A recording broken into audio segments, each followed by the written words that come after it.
So I took on a giant project, a 900 square foot living room covered in paneling, and I painted it all. Here's how I did it. In between the molding on the paneling was this flowery wallpaper. It was hideous. It came off pretty easy, but it left a film. There was also an intercom system that was no longer connected and working, so I had to remove those and patch the holes.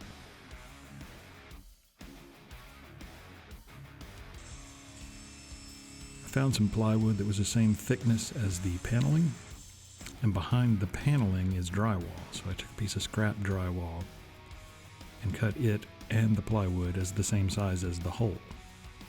And those stacked together should be about the same height as the wall thickness itself and should patch the hole pretty well. There was no stud on the left side, so I took a piece of scrap, pre-drilled some holes and screwed it to the wall, and that would give the drywall something to hang on to whenever you put it in there.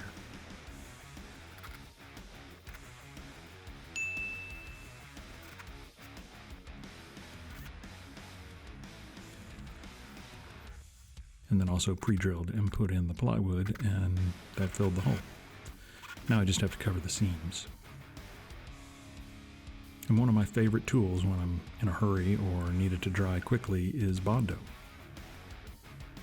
Bondo will dry very fast, and it makes a great first coat.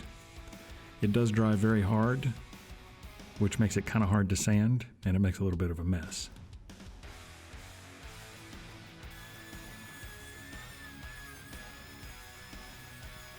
But once I got it sanded pretty smooth, I just used some drywall mud to fill in the rest until I had it all smooth enough that I was happy.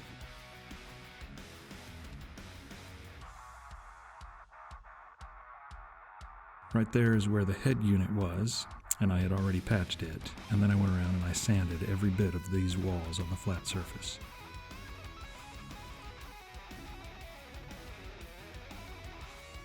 One of the most time-consuming parts of this entire project was the masking. Every surface that does not get paint has to be covered because I'm going to spray this room. So I started with blue tape around the edges of the floor and then used brown paper from there.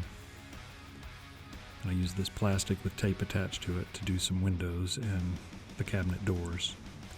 And then I used drop cloths to cover more space on the floor. And I covered every inch of the floor.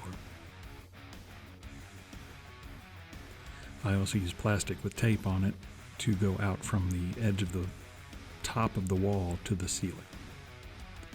And then once that was done, I cleaned up as much dust as I could, and even had some friends come with damp rags and clean the corners and the edges and the bits to get every bit of dust off.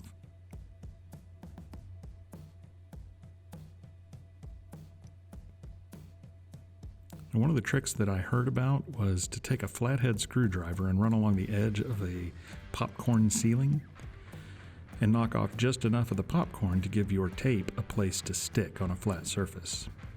Worked out all right. Another thing I do is when I take off a faceplate, I put the screw back in the center so I know where it is when I go to put it back on. And these were old and yellow, so I made this little template kind of thing and sprayed a real light coat of white spray paint onto those, and now they look new again. Kind of a hack. But after a whole bunch of work, we got it cleaned up and masked and ready for paint. You can see I ran plastic in about 4 feet along the ceiling edges, and I thought that would be enough for my amateur spray, not get the ceiling and the beams.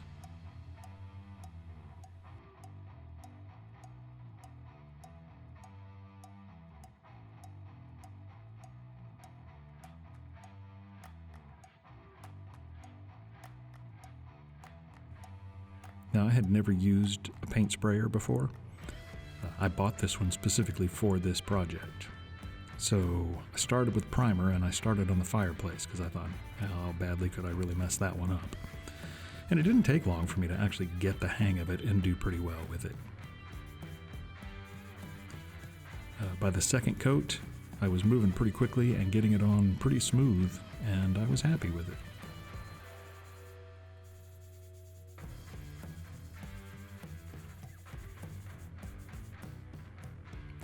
Another thing that I learned along the way is I did not caulk until after I had put the primer on, because you can absolutely see where caulk is needed once you get the primer on there. So after it dried, I would run a thin bead along the areas that I could see a gap. And I use baby wipes to wipe off the excess. It seems to work really well.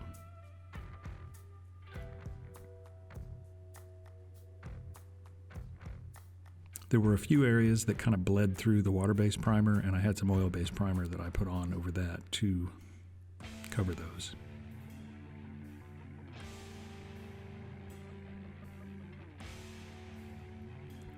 I had a plan, and I started with the molding and the doors, which is a glossy paint, and I sprayed those first.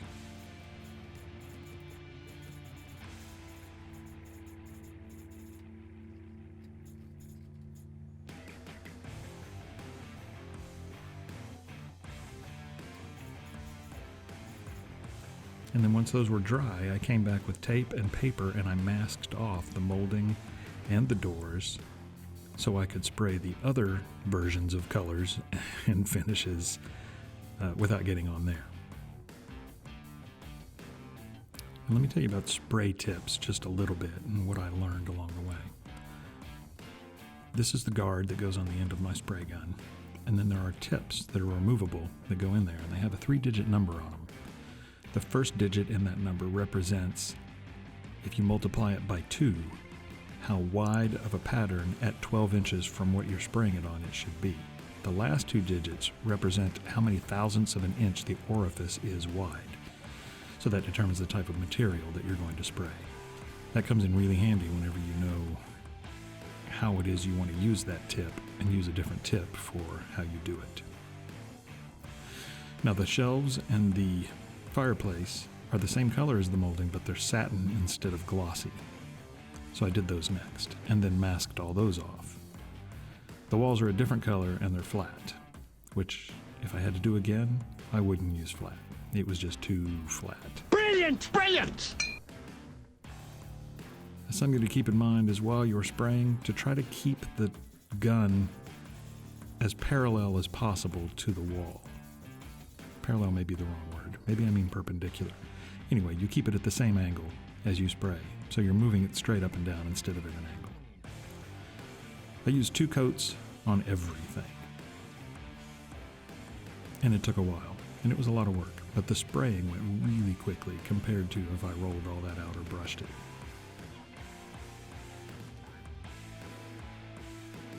Another thing that I learned is if you run a sharp blade along the edge of where you have it masked, just to cut the skin of paint that might have formed between the tape or the masking and where the paint surface is, that'll keep from peeling the paint off whenever you pull the tape off. It makes a much cleaner line that way.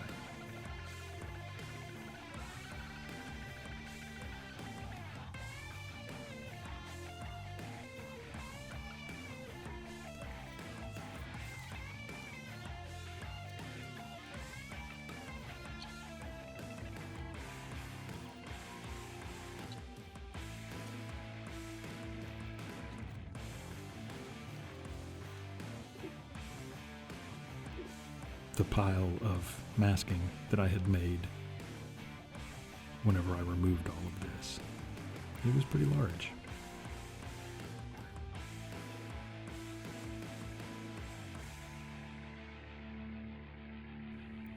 There were some places on the ceiling where the popcorn got pulled off, and along the edges where the tape had run. Now along the edges I just got some ceiling paint that matched the ceiling and filled in with that, and it covered it perfectly.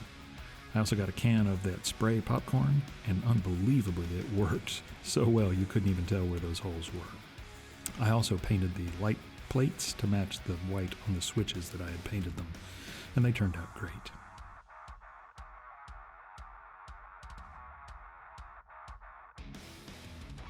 It took several weeks, some help from my friends, and a whole lot of work. But it does look much better and much brighter than it did before.